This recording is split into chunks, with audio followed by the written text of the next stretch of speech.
गांव के एक कोने में पुराने समय का एक घर था जिसे लोग दादाजी का घर कहते थे। उस घर में रहने वाले दादाजी, जिनका असली नाम रामनाथ था, अपने समय के एक बहुत ही बुद्धिमान और अनुभवी व्यक्ति माने जाते थे।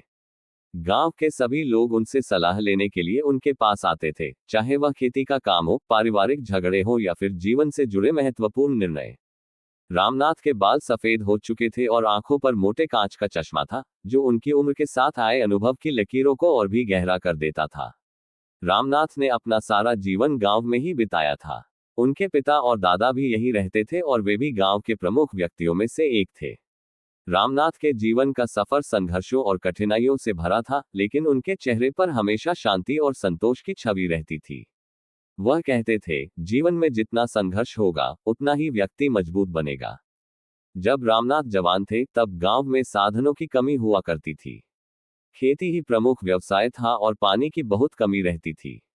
गांव वाले हर साल सूखे की मार झेलते थे और फसल बर्बाद हो जाती थी। रामनाथ ने युवावस्था में ही यह निश्चय कर लिया था कि वह गांव की पानी की समस्या का समाधान करेंगे। उन्होंने इस दिशा में सोचने और काम करने का निश्चय किया। गांव के बुजुर्ग लोग अक्सर उनसे कहते थे कि यहाँ पानी की समस्या हमेशा से रही है, तुम अकेले क्या कर सकते हो। लेकिन रामनाथ ने हिम्मत नहीं हारी। उन्होंने गांव के युवाओं को एकत्र किया और एक योजना बनाई।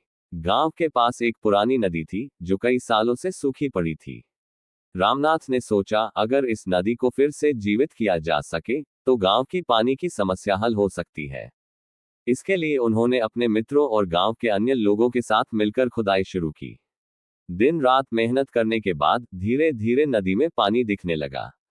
ये गांव के लिए किसी चमत्कार से कम नहीं था। गांव के लोग अब रामनाथ की बुद्धिमानी और उनके नेतृत्व के कायल हो गए थे। सबको यकीन हो गया कि जब तक रामनाथ हैं, गांव की भलाई होती रहेगी। पानी की समस्या सुलझने के बाद गांव की फसलें भी अच्छी होने लगी और लोग खुशहाल जीवन जीने लगे। समय बीतता गया, रामनाथ बूढ़े हो गए, लेकिन उनका मनोबल और उत्साह वही रहा। वह कहते थे, उम्र तो सिर्फ शरीर पर असर डालती है, मन और आत्मा तो हमेशा जवान रहते हैं। उनके जीवन के अंतिम सालों में जब गांव के लोग किसी भी परेशानी में फंसते, तो वे सबसे पहले रामनाथ के पास जाते थे। एक बार की बात है, गांव में एक बड़ा विवाद खड़ा हो गया। गांव के दो बड़े परिवारों के बीच जमीनी विवाद हो गया था। दोनों पक्ष एक दूसरे के खिलाफ हथियार उठाने के लिए तैयार हो गए थे। मामला इतना गंभीर हो गया कि गांव में तनाव का माहौल बन गया। तब गांव के पंचों ने रामनाथ से सलाह लेने का निर्णय किया। रामनाथ ने दोनों परिवारों को अपने घर बुलाया। वहां पहुंचकर उन्होंने सबको शांत रहने को कहा और फिर बड़े ही प्यार से बात की। उन्होंने कहा, जमीन के लिए लड़ाई करने से किसी का भला नहीं होगा। हम लोग इसी गांव में पैदा हुए हैं, यहीं रहेंगे और यहीं मरेंगे। जमीन हमारी माँ है, क्या माँ के लिए बेटे आपस में लड़ सकते हैं। उनकी बातों का ऐसा असर हुआ कि दोनों परिवारों ने अपने विवाद को खत्म कर दिया और एक दूसरे से गले मिल गए। यह देखकर गांव के लोग फिर से रामनाथ के बुद्धिमत्ता की सराहना करने लगे। रामनाथ का जीवन एक उदाहरण था कि चाहे उम्र कितनी भी हो, अगर मन में सच्चाई और धैर्य हो, तो कोई भी समस्या बड़ी नहीं होती। वह हमेशा कहते थे, जिंदगी एक यात्रा है, जिसमें अनुभव ही हमारा सबसे बड़ा साथी होता है। कुछ साल बाद रामनाथ बहुत बीमार हो गए। उनकी हालत देखकर गांव के लोग बेहद दुखी हो गए। वह सब जानते थे कि रामनाथ का समय अब आ गया है, लेकिन कोई भी यह स्वीकार करने को तैयार नहीं था। रामनाथ को देखने के लिए दूर दूर से लोग आने लगे। उनकी अंतिम घड़ियों में उन्होंने अपने परिवार और गांव वालों को बुलाया और कहा, मैंने इस धरती पर जो समय बिताया, वह बहुत मूल्यवान था। मैंने बहुत कुछ सीखा, और सबसे बड़ा सबक यह है कि जीवन में कभी हार मत मानो। संघर्ष ही जीवन का सार है। तुम सब हमेशा एकजुट रहो और एक दूसरे का साथ दो।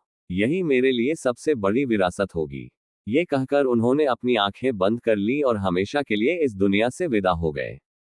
उनके जाने के बाद गांव में सन्नाटा छा गया, लेकिन उनके द्वारा दिए गए सबक और उनकी शिक्षाएं लोगों के दिलों में हमेशा जिंदा रहीं।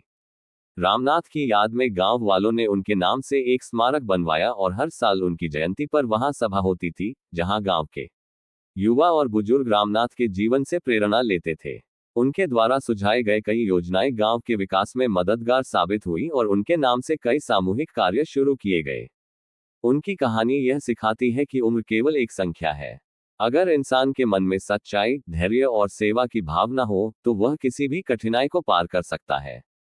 रामनाथ ने दिखा दिया कि जीवन के संघर्षों को कैसे अवसरों में बदला जा सकता है और कैसे एक व्यक्ति अपने कर्मों से पूरे गांव की तस्वीर बदल सकता है। आज भी उस गांव में लोग कहते हैं, अगर रामनाथ नहीं होते तो ये गांव आज इतना खुशहाल नहीं होता। उनकी शिक्षा, उनके विचार और उनका जीवन गांव के लोगों के लिए एक प्रेरणा का स्रोत बना रहा। निष्कर्ष, रामनाथ की यह कहानी हमें ये सिखाती है कि बुद्धिमानी और अनुभव उम्र से